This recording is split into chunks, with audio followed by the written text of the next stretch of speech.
If that's the case, some of the funds, I'd like to hold a picnic during county fair when most of the veterans are down in Richland Center. I want to do another cemetery meeting, and I want to bring Agent Orange and Iraq and Afghanistan, the health issues that come along with those. There's a group that tours the country and gives big updates and talks to veterans about that. And then our county has never had a VetCon before.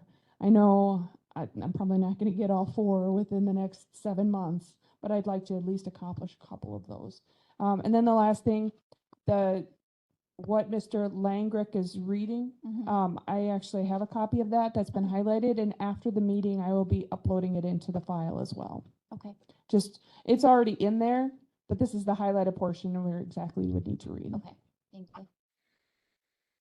All right, any other thoughts or questions on that? From anybody online? I will be looking forward, and I'm sure the committee will be looking forward to more specific proposals in terms of the goals of the Veteran Service Officer with regard to these 3 items that she mentioned. In the meantime, I would move that the money remain in the general fund until further information is developed. All right, thank you. So we'll look for that next meeting. Thank you. Okay. I asked for a second.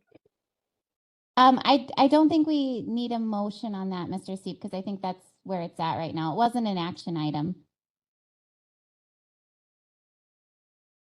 Okay, that takes us to number 8, which is, so number 8, 9, and 17 are all related. So we're going to kind of lump them together, and I'm actually going to have Mr. Gottschall, Supervisor Gottschall, I think he's online, speak to this because he was bringing forward our discretionary use resolution. Thank you, Madam Chair.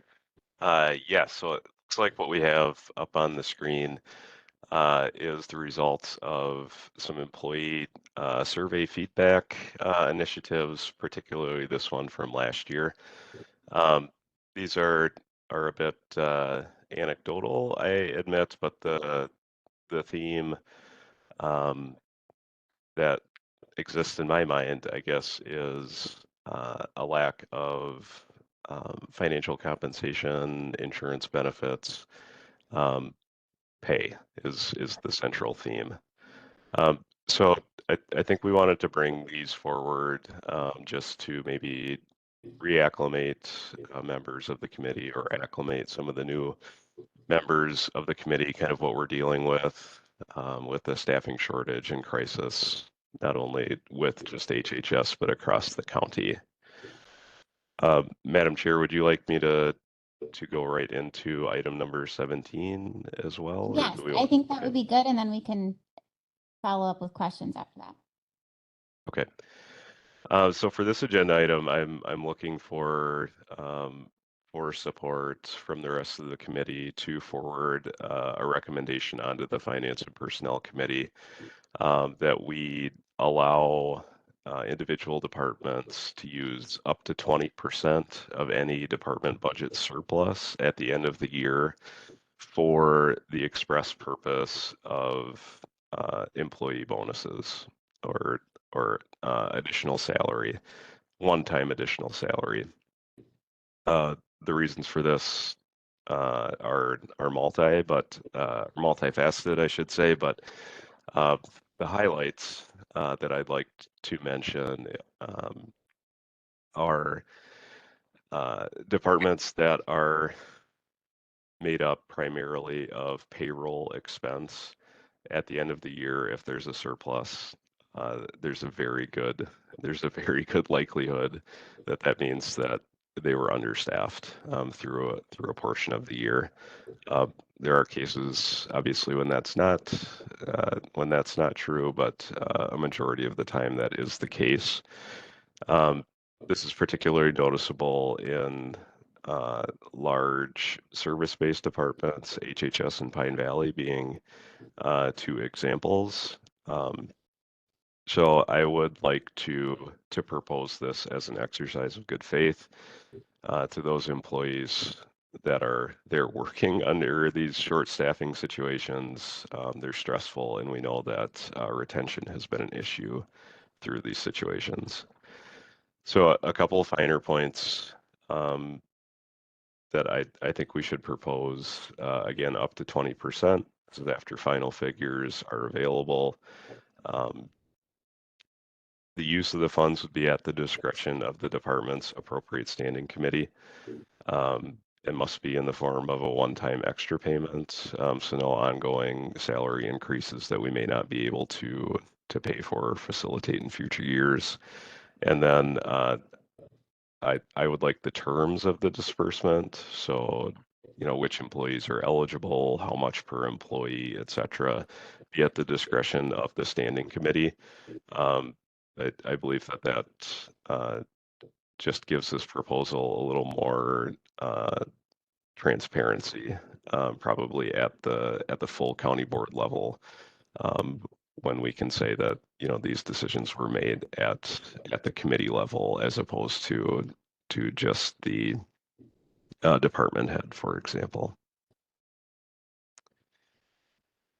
Any questions or thoughts or discussions on that? Madam Chair, a question. Yes, Supervisor Seep.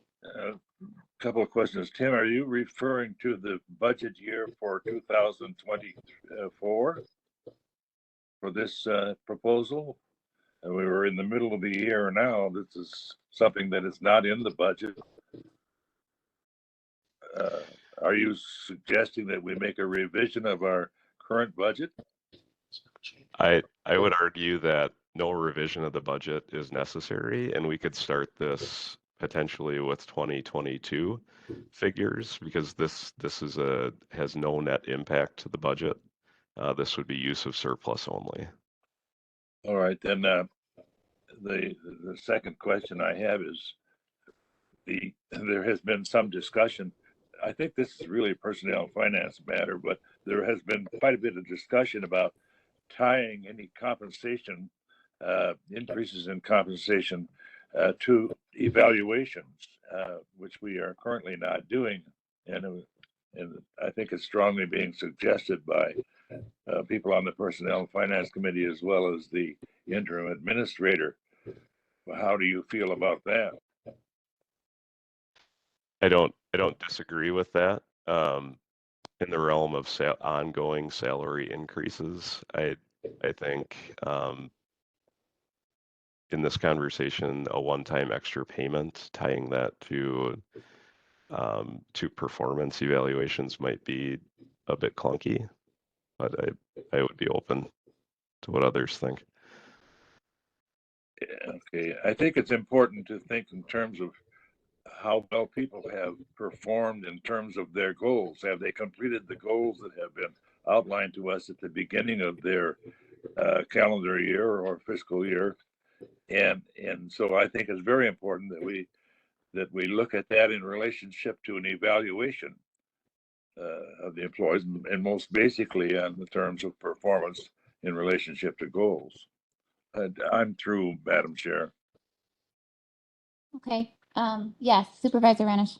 Madam Chair, I think it's a great idea in the aspect that possibly everybody's going to have some skin in the game now as far as efficiency, because if they know there's an incentive at the end of the year, to keep things efficient and maybe save the county money, that in return they'll get it back. Department of Workforce Development, just for your general information, they haven't raised it forever. The Richland County rate for journeyman plumber was $27 an hour. They bumped it up to $35. That's a huge increase.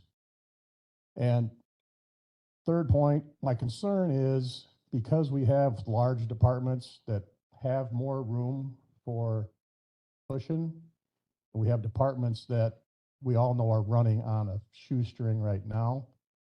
I'm concerned about doing it on a department by department basis because we know there's gonna be some departments that just would never see it because their budget's so tight right now. That's what I have.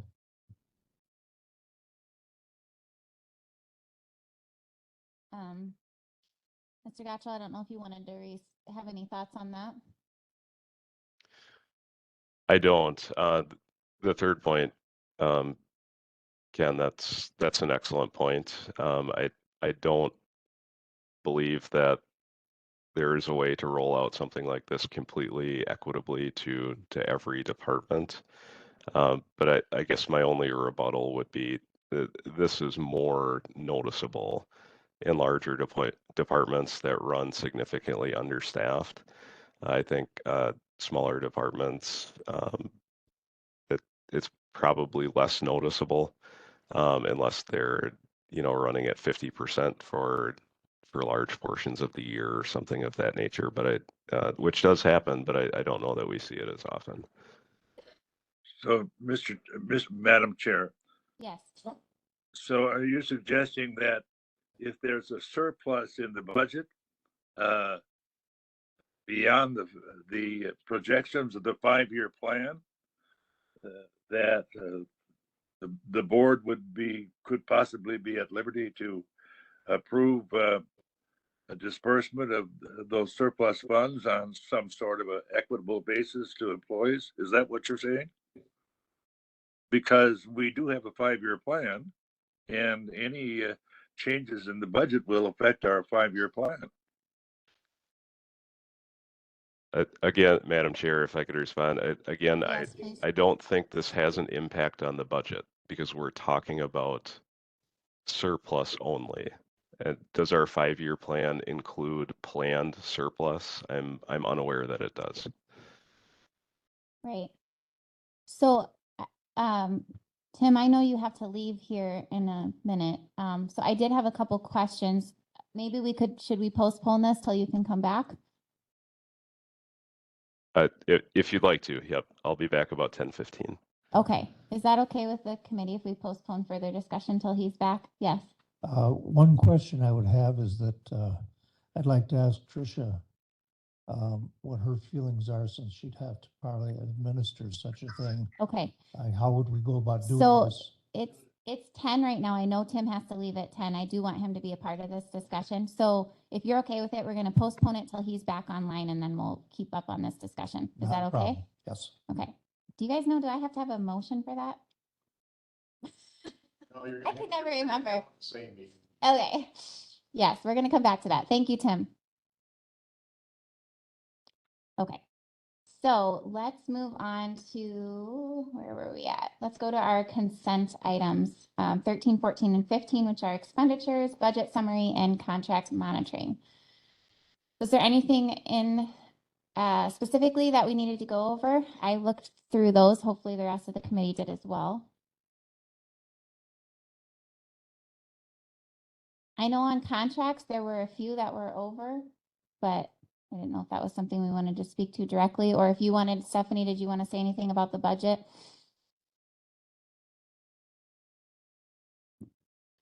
I don't think I have anything to say. This is just the very first one that I've done for 2023. Okay. So it's super early.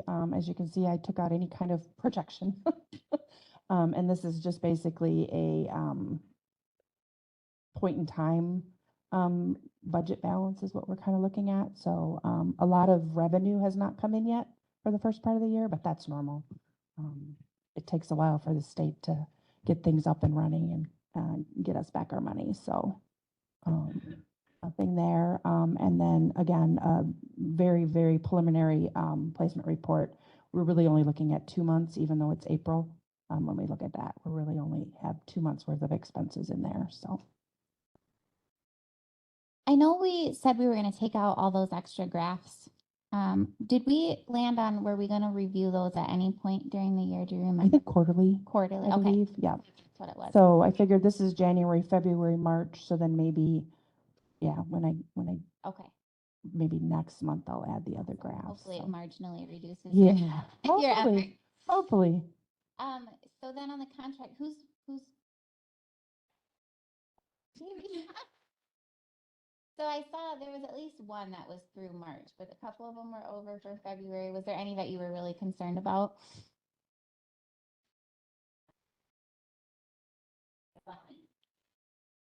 Okay, so there are a couple that we are currently concerned about. The Christian Servants Home Care LLC, which we will be amending.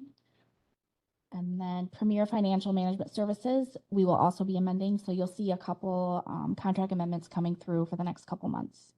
Okay. Thank you. So that actually takes us, hold on. Yeah, so then we do need to move to approve HHS contracts, agreements, and amendments. Number 16 on your agenda. All right, the first one that you see is for Northwest Counseling and Guidance Clinic. The common trend you've seen is staff shortages. So we are requesting an additional $10,000 to that contract so that they are able to help with the clinical supervision for the behavioral health services unit staff.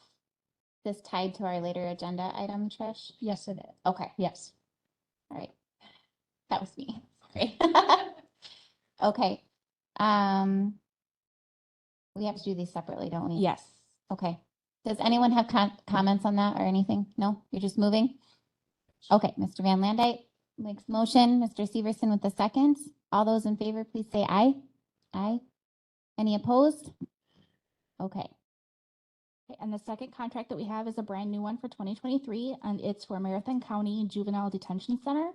It is a facility that provides secure detention services for youth that are being served by our Child and Youth Services Unit. We are requesting $160,000. So we must have just come up with somebody who's utilizing this. Okay. We've had somebody that's been placed there since early in January. Okay. All right. Take a motion for that.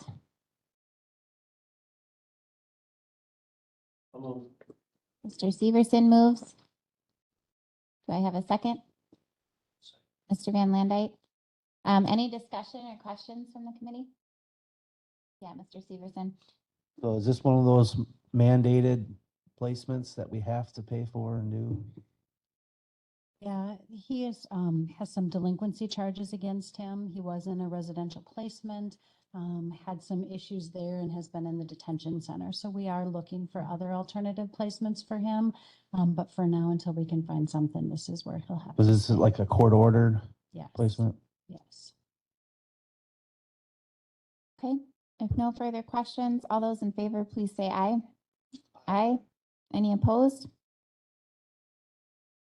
Okay, so number 17, we've postponed for a minute, so that will take us to number 18, approve request for proposals for the provision of meals for the senior nutrition program. Trish. Okay. So with everything going on with the campus, with the need for us to really analyze our budget and our services that we're providing and our expenses, we made the decision to put out RFPs for the senior nutrition program. Since 2013, the campus has been providing the meals for the senior nutrition program. We put out RFPs and 2 bids were received, one from the campus and one from Mazo Catering.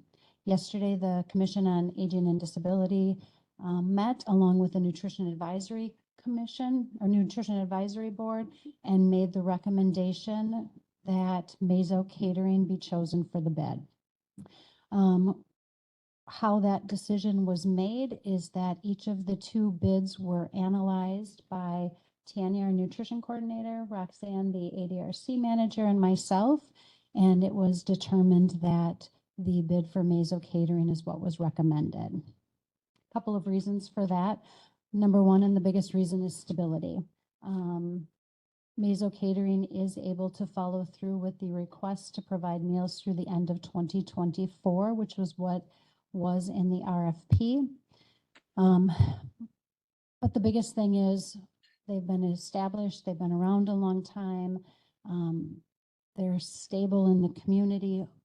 Really, we don't know what's going to happen with the campus. We've been told that they're able to provide through the end of the year. That does only get us through December. It doesn't get us through the end of next year. But there is still uncertainty. You know, it could be one staff member leaving that puts us in a position that we are unable to provide meals for people.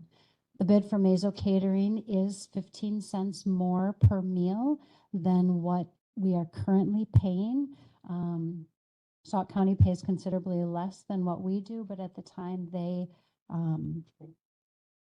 approved their bid, he had really hoped inflation would curb a little bit and not be where it is. He is willing to work with us come January to see if we could redo that based on food costs. But there are ways that we can absorb the extra cost into our budget. We do each month pay about an extra $150 to $190 in supply costs to the campus that we would not be paying if we went with Mazo Catering. We'll also have some extra staff time. Mazo Catering is able to deliver to the site in Richland Center. Right now, we have a staff member that goes from the site to the campus, loads everything up, brings it back. So we will have him being able to have more time to do other duties. It will be a time savings for our nutrition coordinator. She right now prepares all the menus, reviews the dietary content. That will be done by Sauk County as we will be using their menu. So that will be a huge time savings for her. There is somebody that we have working 8 hours a week in the nutrition program. We will be able to eventually move her out of that because Tanya will have more time in doing those other duties that Rose is currently doing. So our recommendation, although it is 15 cents more per meal based on what we're paying right now, my recommendation is that we go with Mazo Catering. Okay, thank you. So in your packet, you have the actual recommendation. You also have a copy of the RFP. And I believe, didn't we also have? Okay, in the RFP. All right, so committee, any questions or comments? They are asking for us to make a motion to do that, then it would go forward to, or is that it? That is it. That's Then it. we would be presenting a contract next month to this committee that will go to full county board for their approval because it Okay. will be over the 50,000. I just want to make a statement, I guess. It's more, I'm okay with Mazo, but you know, we have 3 departments in this county that utilize or have the need to have meals or food. We got Pine Valley, I guess the UW system, and then for a little while, yep, maybe. And then you got the Sheriff's Department and Health and Human Services here. And we have 2 kitchens that the county pays for, taxpayers pay for, and we can't make meals for 2 departments. I don't get that. And we have to contract out one with Grant County to bring our meals here for the people that are incarcerated. And now we're gonna go out to Dane County and get meals from Mason Maine. We have 2 kitchens here that can make stuff. I just don't get that, but. Just out of curiosity, where's the second kitchen? Obviously, there's one at UW campus. to Yeah. campus, and then Pine Valley's got their own. Oh. Yeah, I mean, I know we've talked about this before, the interdepartmental, it's difficult, right? Yeah. Mr. Van Landijk, did you have a comment? Should we move and second and then discuss this further, or? I think at committee level, when it's like this, we're okay to discuss this beforehand. That's what. Okay, is I on- think all the information that was shared with us was very well reasoned. And I think, you know, even though the meals may be 15 cents more per, I think it's a wash because of the other savings that we'd realize. I guess my question to Carrie would be, the other 2 kitchens that we have available to us, are they capable of putting out the amount of food that would be necessary to make these 4? And then how would that work? I mean, would that cost us more money if that were to proceed in that direction, or? I think it would be an added cost to a certain extent, but you know, we're already paying for an employee out at the UW system, and we got employees that we're paying that have to meet nutritional needs for Pine Valley too. So I don't. But if you're adding on those, I mean, you'd have to think about how much extra that is. Would we need to be adding employees, you know, or hours?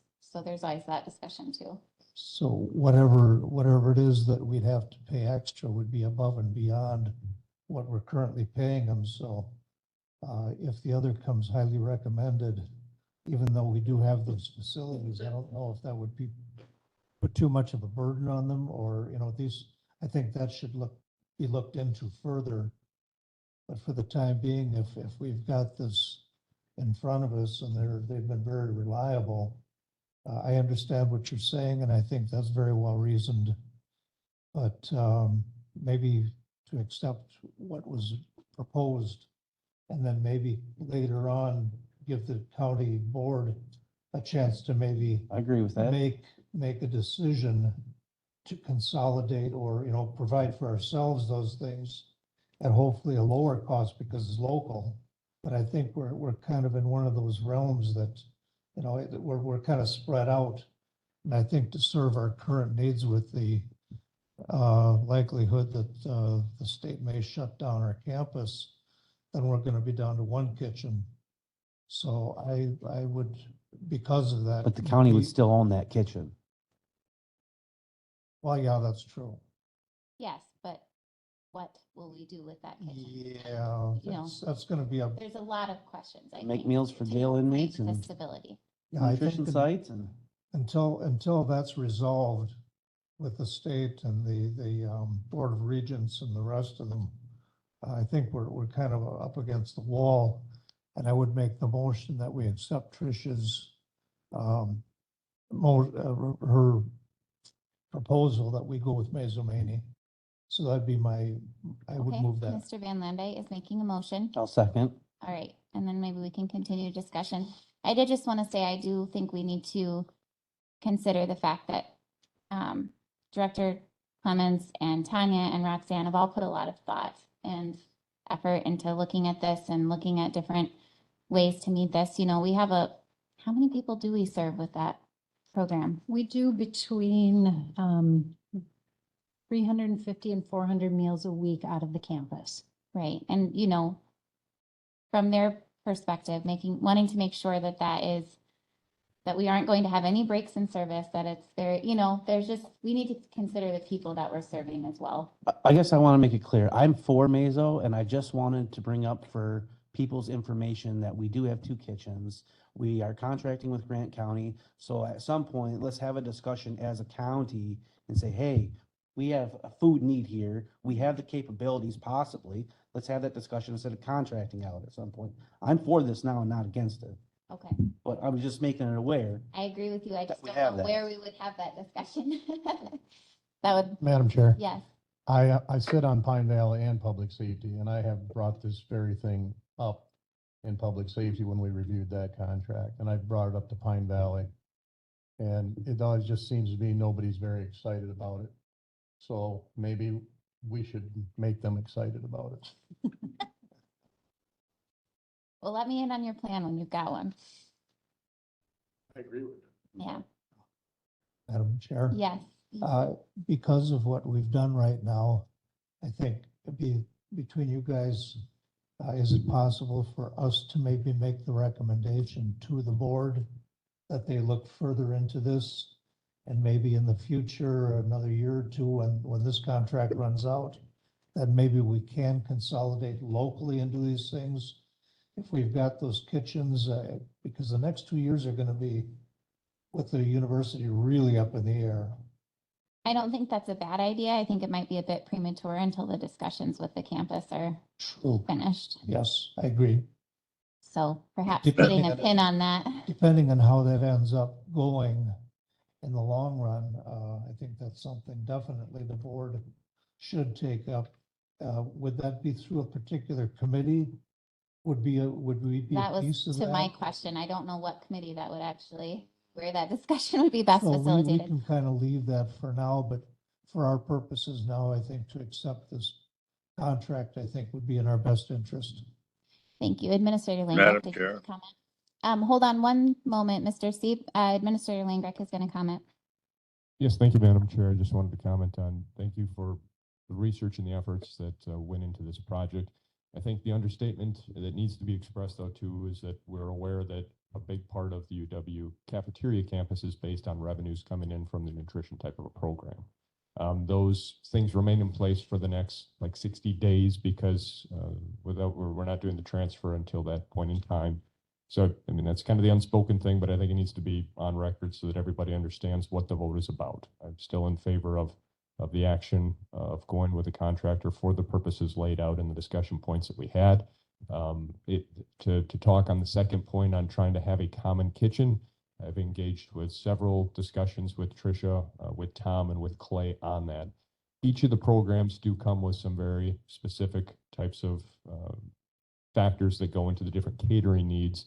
And then there are many different operational types of constraints too that try to sort out that puzzle for the capacity that they can push at the nursing home versus the nutritional needs of the inmates and what the criteria is of that versus capabilities of the more Monday to Friday operations of that campus kitchen there, the way it's currently configured.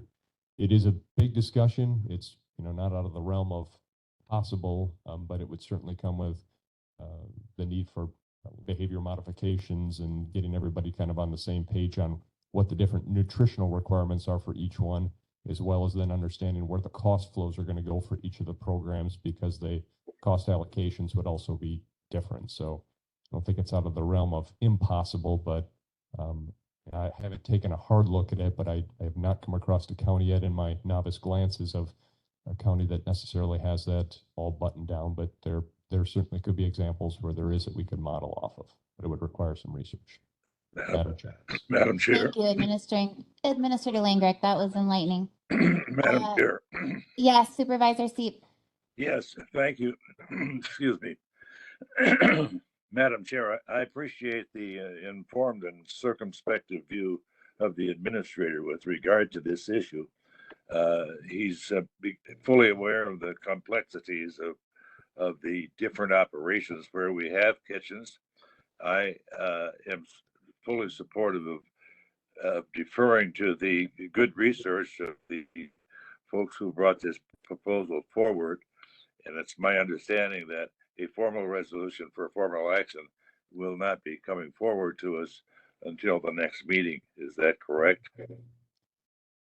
This is the approval for them to enter into that contract. The Yeah. contract would then go to the county board. So Would it come this- to us first? So this would be to approve Mazo Catering as the provider of the meal starting in July. And then in May, we would bring the contract to the committee for their approval, and then it would go to full county board at the end of May. Okay. Did you catch that, Mr. Seep? Yes, that was my understanding. All right, thank you. Okay, any other further discussion on this? Call the question. You have a question? Call the question. Why don't you restate the motion? Oh, And then call for a vote. thank you. Okay, so we are recommending that we're approving this vendor from Mazo, as recommended by Director Clements and the Nutrition Advisory Committee. And we had a motion and a second. Are we ready to vote? Okay, all those in favor, please say aye. Aye. Any opposed? Okay. All right, thank you. Yes, I see that. Perfect timing. Okay, so we have Mr. Gotchall back. Welcome back, Mr. Gotchall. We're gonna go back to that. I think, Mr. Van Landijk, you had a question, so we're gonna bring back number 17, where we're talking about the discretionary use of end-of-year department budget surplus. And you had a question, Mr. Van Landijk. Is this Dawn? Yes. Okay. I was asking if Tricia would maybe comment on that particular item, because I'm guessing it'd be she that would be maybe making some of the primary decisions as to where any of the excess money may go if we decide to do this. Is that something that you would find doable? And how much difficulty would it be? I think we would really need to be very thoughtful in making this decision and how it would be and what would be brought to the committee. I think there needs to be almost like a formula put together that would look at how many hours they worked in the year. So if somebody started in December, I wouldn't think that they should get the same amount of somebody that was in January, that started in January of the previous year. I think it's something that could be worked through with the support of the committee. Does that answer your question? I think so. Having been a teacher and coming from a union background, I think this is a little different than that experience. And I could see that as being a little more complicated because of that.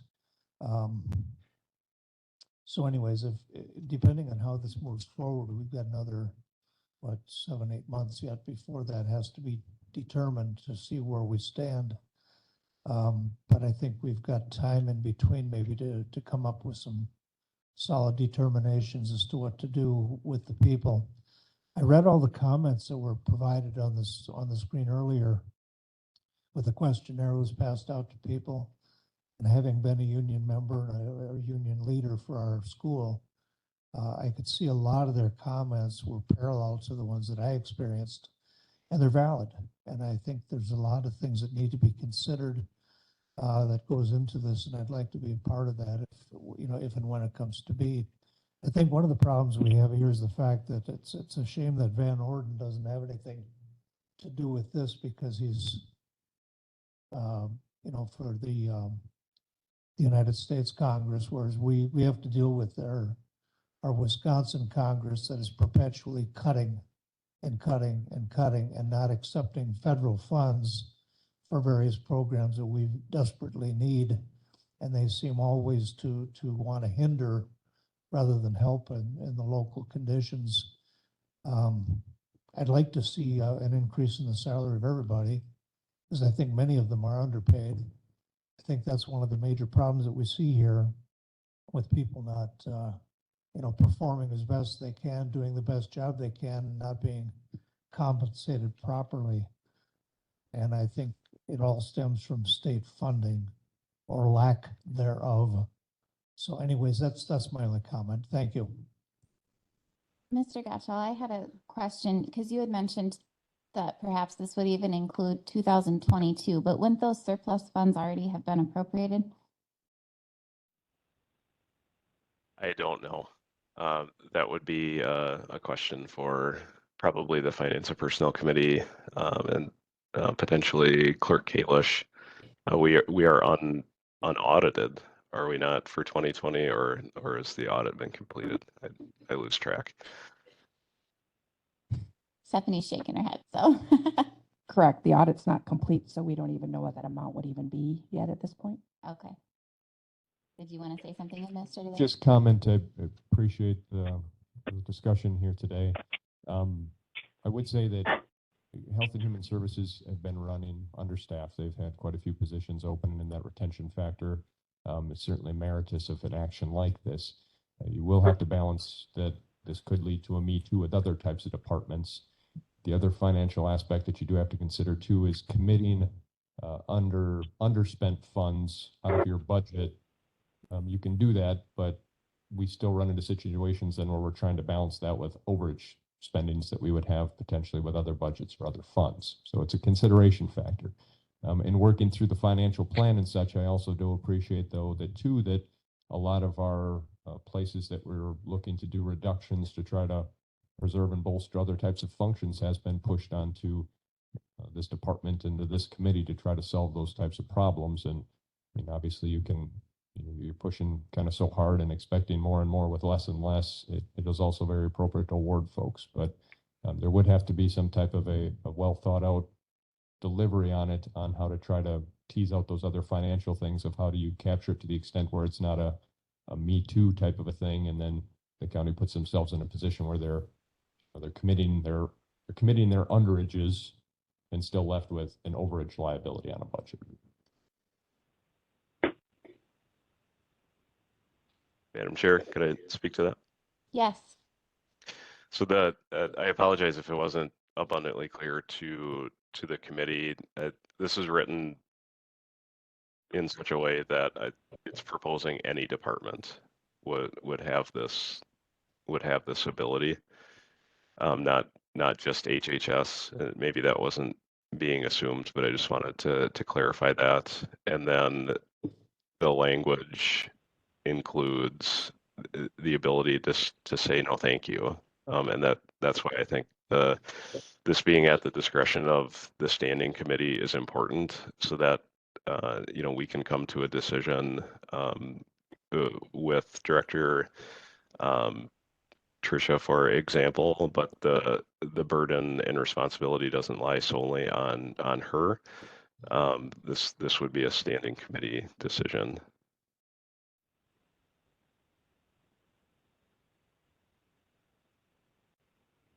All right, any other comments or questions?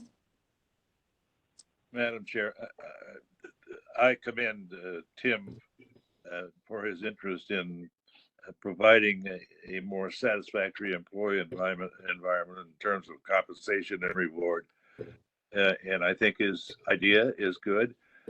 I think it's rather complex, and I think that we need to, perhaps it's a burden for Tim, but I think there needs to be, in cooperation with finance and others, a proposal written up showing the numbers and showing the consequences and the conditions under which this proposal might be implemented. So I think it's complex, and I think we're looking down the road in terms of time for examination of this with personnel and finance and others.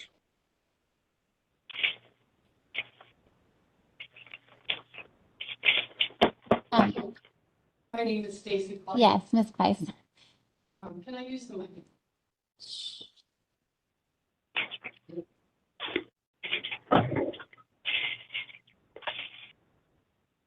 Echoing what Clint said, but probably in a little less filtered version. So I apologize for that.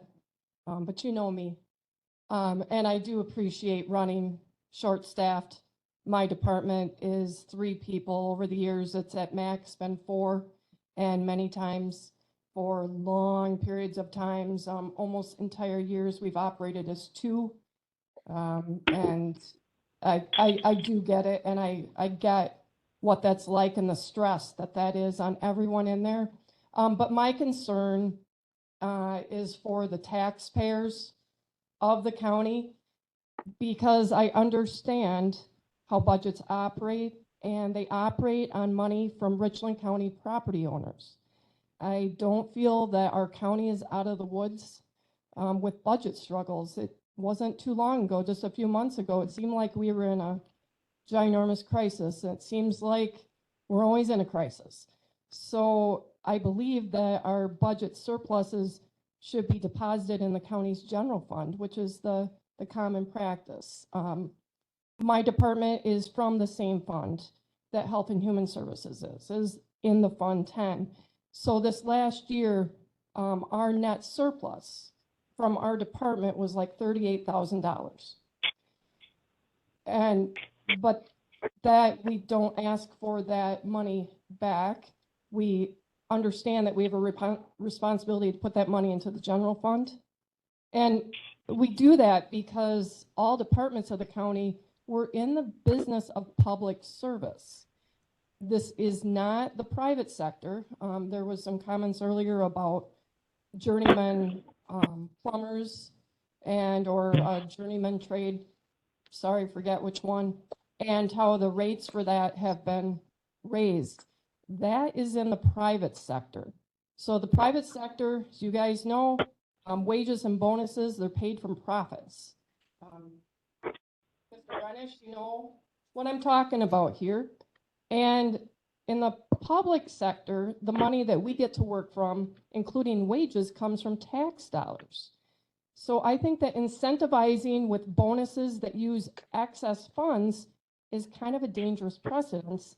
I'm sure that this is not the intent of you guys, and I think Clint hit on this, it may encourage departments to engage in creative budgeting so that there's a result of leftovers.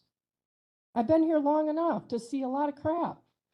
And just think about the consequences of actions. It does sound good.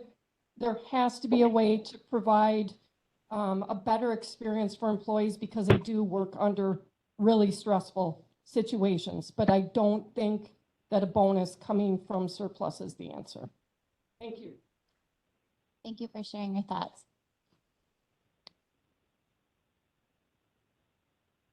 All right. I'll just clarify that my comments on the wage increase for plumbers, that is, it's actually public. It's a weird situation. If you apprentice a young man or woman to go to plumbing school, you sign a contract to pay them a wage, and it increases sequentially during their time in school. And that cost is controlled by the state. So we're kind of plumbers are weird. It's kind of a union operation, but controlled by the government. No, the plumber pays the wages. Yeah, but the government tells you what you're going to pay them. We're operating with tax dollars. Okay, so I do just want to remind our committee that if we did move this motion forward, it's not going to end with us. It would still need to go to, I believe, Finance and Personnel, and then from there to County Board. So keep that in mind. Does anyone want to make this motion? I'll move for it. Mr. Severson moves. Just to move it forward. Yeah, I'll for second further it. discussion. Okay, we have Mr. Renish seconding. Further discussion. Mr. Van Landijk. I think until this is resolved, I think Stacy made a good points there, and these are things I hadn't considered. But there's got to be some uniform way of approaching this, and maybe the county board has to deal with this because it's across various departments. It's not just one or the other. And if her department is putting it back into the general fund and we're not, that creates a problem that needs to go to the board to discuss and consider. It's kind of beyond our committee.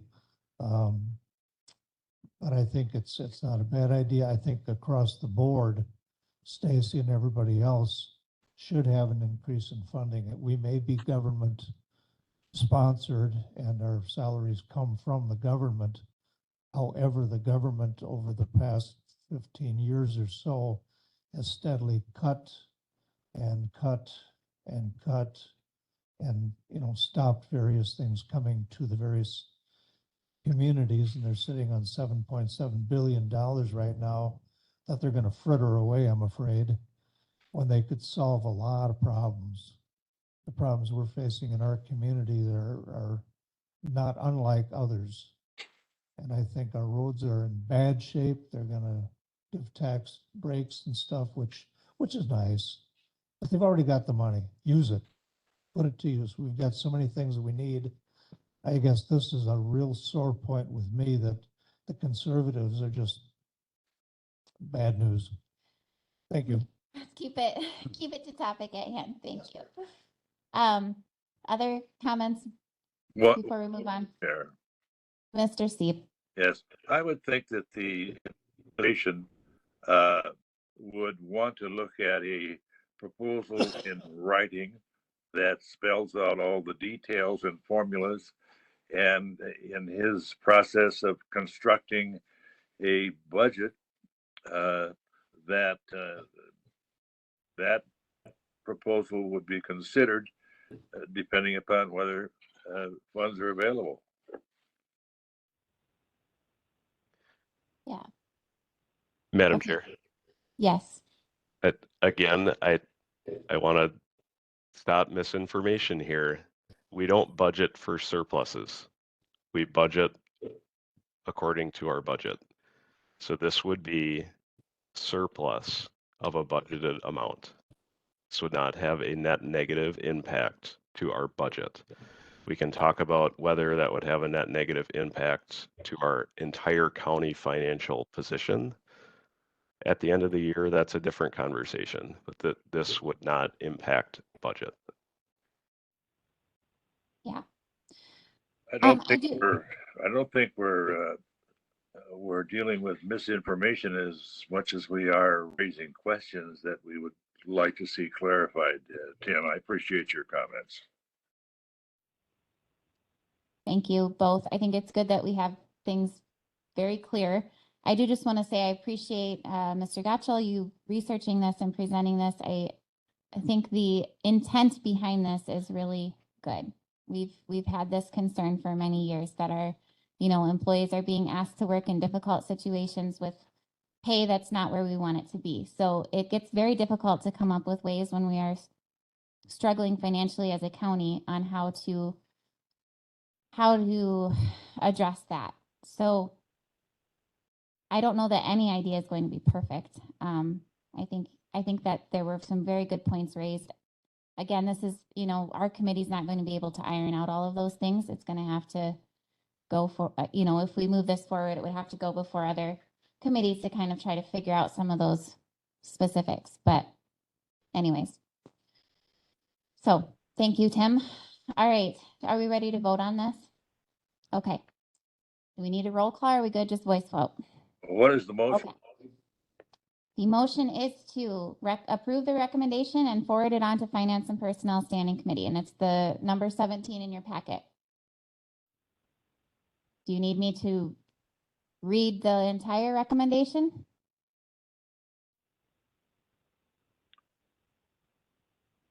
Okay, we're going to vote. All those in favor, please say aye. Aye. Aye. Any opposed? No. Okay, sounds like we have one opposed. All right, thank you. That takes us to number 19, approved behavioral health manager position reclassification. Thank you, Administrator Lingard. So what we are looking to do, our behavioral health unit is 9 different programs and 20 different employees is what is on our organization chart right now.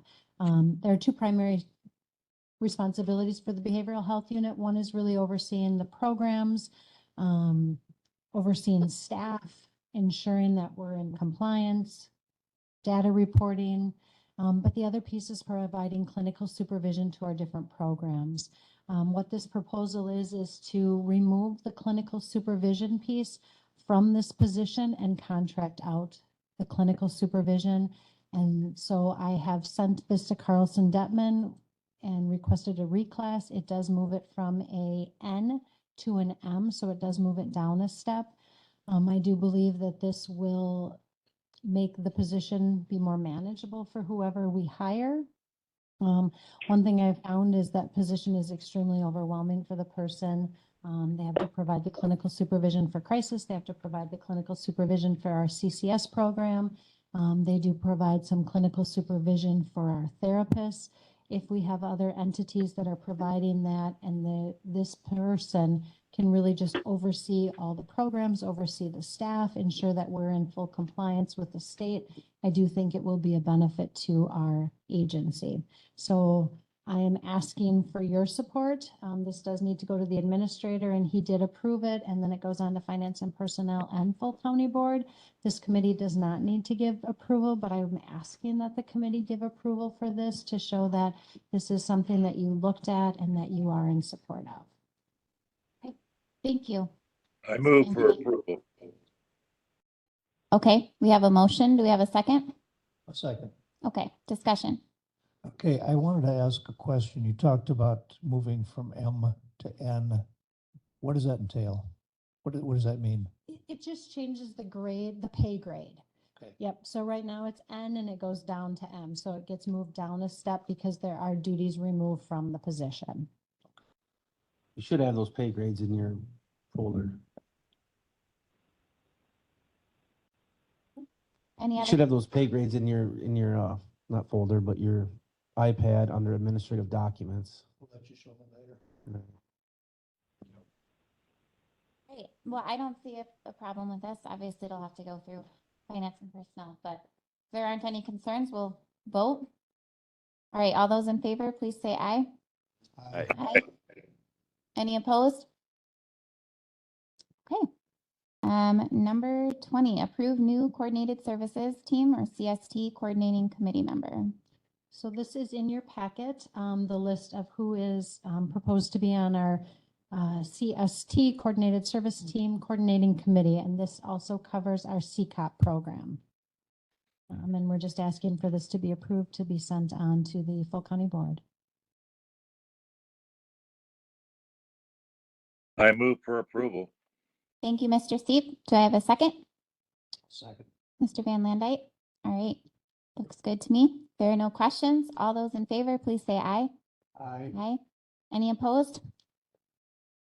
Okay, number 21, unwinding of temporary Medicaid policies. Okay, so I do have a PowerPoint that I will have Jamie put up. And I just want to briefly go over, and if I'm missing anything, Brianna, you jump in here. So Medicaid unwinding, I want to give you information on what it is, how it will impact our community, and how we are preparing for it. So what is unwinding? During the pandemic, there were requirements put in place to continue everybody's Medicaid. So if you were, if you had applied or had Medicaid, that continued. That will start to end starting in June will be the first renewal. So during this time, people could keep their Medicaid and their food share benefits increased. The food share has gone back to pre-pandemic levels. The Medicaid unwinding will be beginning soon. So our capital consortium during the pandemic added 30,000 cases, and this is the highest we've ever had as far as caseload. So implications for our community. With the Consolidated Appropriations Act, it gives us a timeline of when we have to end people's Medicaid, and it again and then ends the emergency allotment for food share. With the unwinding, it's going to be really busy for our economic support unit. There are lots of consumers. All the consumers are receiving letters that give them the date of what month their Medicaid will be ending and information on how to apply. And again, the workload is the highest that it has been ever, and the next year will be the busiest that we will have. So the community will be impacted because people will lose their Medicaid and have to get health care elsewhere. People will face increased food insecurities, and there will be some provider and customer frustration for people seeking MA-funded services for behavioral health for those that did lose their Medicaid. I thought I had in here the numbers. So in Richland County, I believe that we have an extra, it's too bad. Did I miss it? I think Richland County had an extra, I might not have almost up to, there we go. Sorry, it's not on mine, it's on that one. So Richland County added about 500 extra cases through the pandemic, and the caseload significantly increased during the pandemic for the family caseload. The elderly, blind, disabled did go down, but the family caseload went up. Those are really the ones that are going to be very busy during this time period.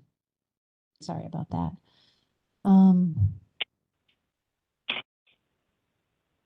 So during this time, for those that lose Medicaid, you want to go to the next one. I'm on slide, sorry. On slide 6. So during this time, for those that lose their Medicaid, they can go to healthcare.gov. There'll also be Medicare open enrollment. And those are things that our staff will be exploring with individuals to make sure that they are able to continue with some health care. We're not on the same page. That's okay.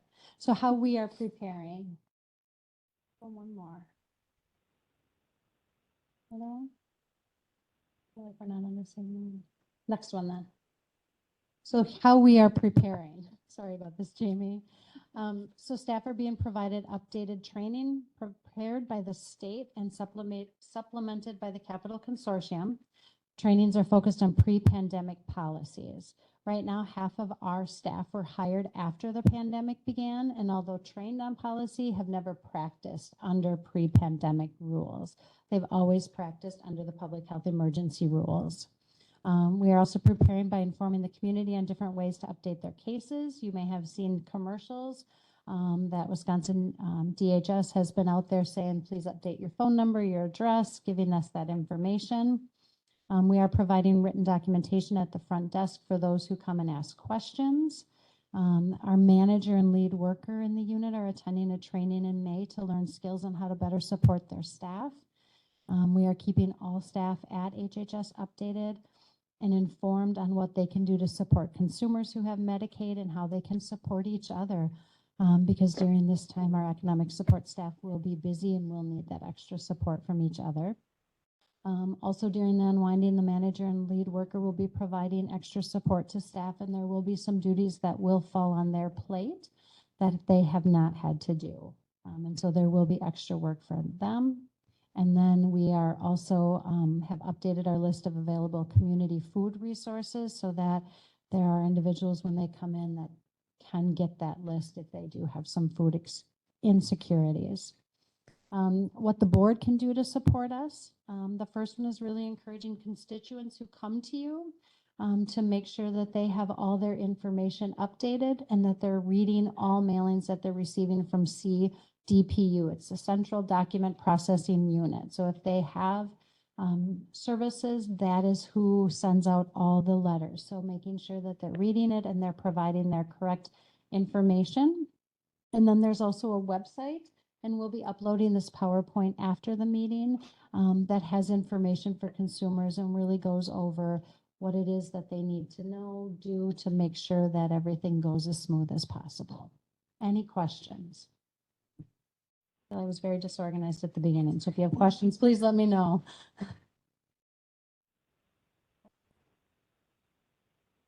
Ooh, so how long does this take again? It'll start in June and it'll end in May of next year, so 12 months. Okay. So it'll be about an extra 10,000 cases that will be processed each month for the capital Were you consortium. I'm sorry, you probably had this in the list, but you're not increasing staffing? We're not. There is funding that will be coming to Richland County that can be used for potentially overtime and other services supports that can be provided during that time. Okay. It'll be good. We'll be thinking of you. Yeah. Okay, well, thank you for that information. Yeah, I guess keep us updated on how that's going then for you guys. All right, your admin report. Okay. So we'll start with our behavioral health unit. So I've appointed Brandy Christensen as our interim behavioral health unit manager. She is currently our treatment court coordinator. There are a lot of day-to-day tasks that were falling on me, and it was getting difficult to maintain everything. So I have appointed her, and thus far she's been doing well. She does have treatment court this morning, so that's why she's not a part of this meeting. Updates in that unit on our two mental health therapists. First, Danielle has completed all her hours, and so she will be taking her test to be fully licensed on April 21st. So we're really excited for her for that. She continues to build her caseload. She is internal fully. She is the one who was the crisis worker for the school, and the school had felt that that wasn't the best utilization of her time. So she is full-time with us. And she's been getting more and more cases, or more and more clients, excuse me, on a regular basis. Mackenzie, who is the other individual that was hired for a therapist position, will take her APSW, it's Advanced Practice Social Work test, on April 24th. Once she passes that, she will then be able to start doing individual therapy with us.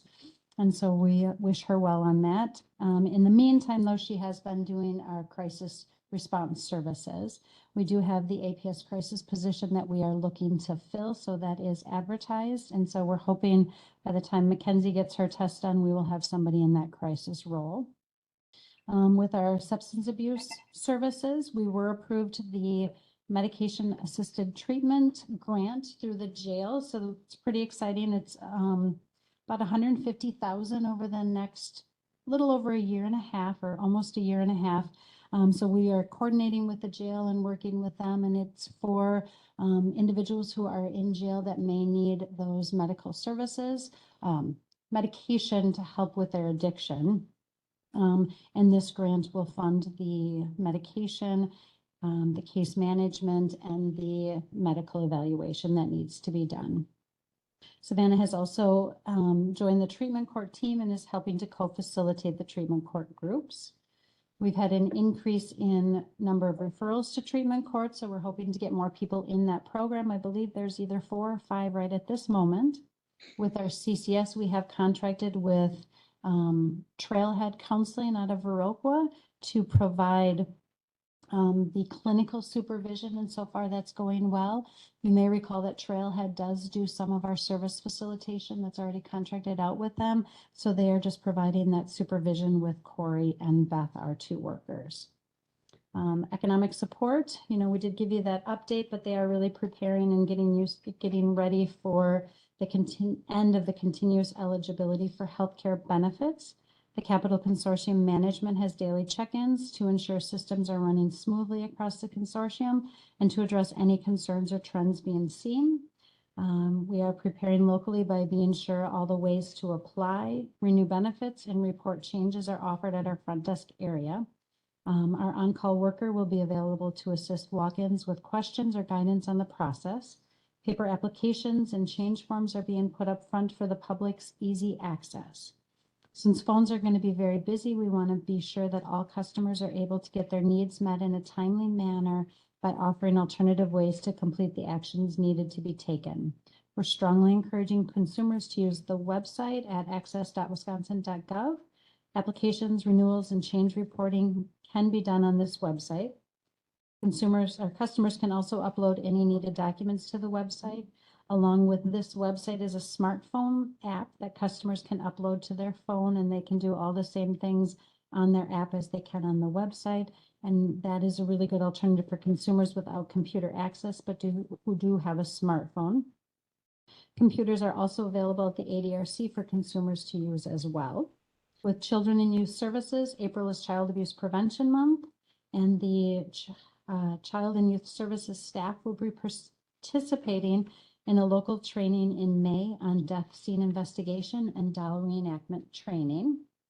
With our ADRC, the ADRC staff, along with the dementia care specialist, will be providing Dementia Live to any untrained staff within Health and Human Services this month. The dementia care specialists provided dementia capable training at March's all-agency meeting as well. ADRC is offering a variety of classes for caregivers, including Powerful Tools for Caregivers and Savvy Caregivers. These classes are starting in April and in May. The ADRC sponsored 6 showings of the movie Champions. This movie highlighted a former minor league basketball coach who was court-ordered to manage a team of players with intellectual disabilities. This team and coach quickly bond and go further than they ever imagined. It is a positive reminder that no matter what limitations a person has, they can still accomplish great things. And the transportation program, along with Southwest Regional Planning, is hosting a public forum on April 18th from 11:30 to 1 at the Phoenix Center. Invitations were sent out to passengers, drivers, board members, local townships, transportation providers, and more. It was also advertised in the paper and shared on social media.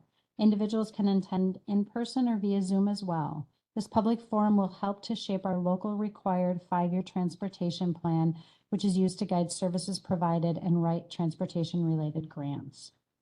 And with our public health unit, Public Health Week was April 3rd through the 9th.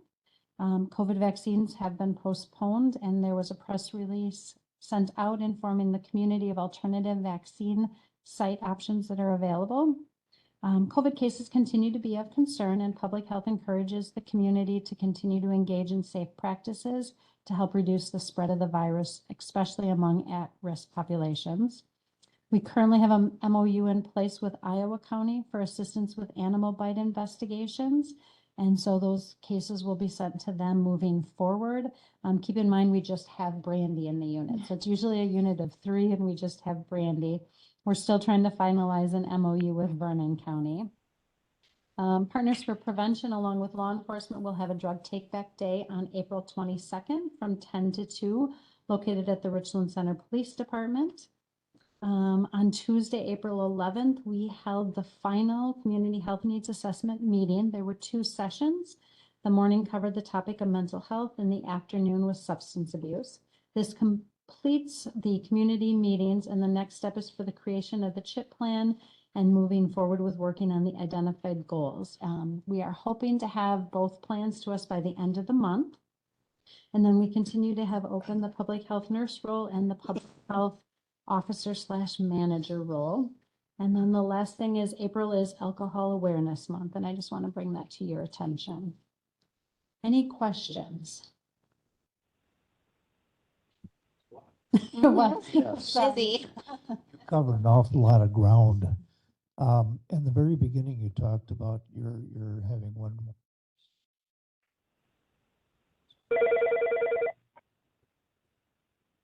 Oh, hold on.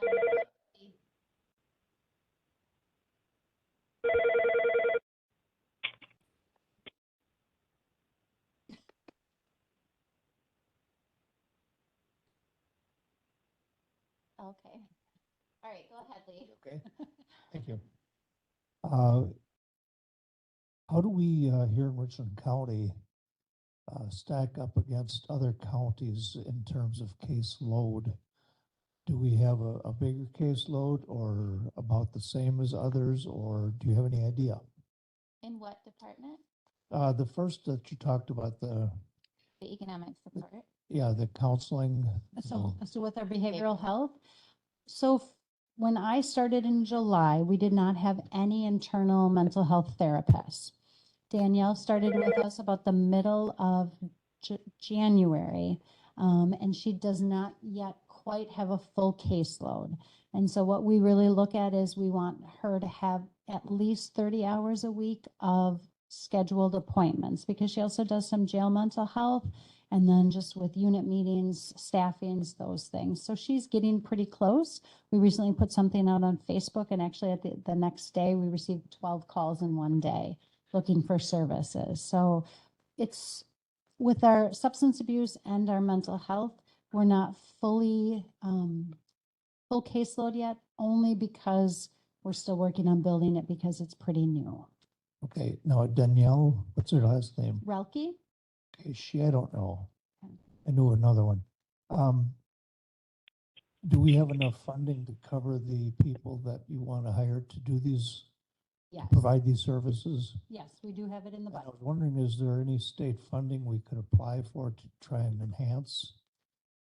So I do know, like, the MAT grant that we recently received that will help fund part of Savannah's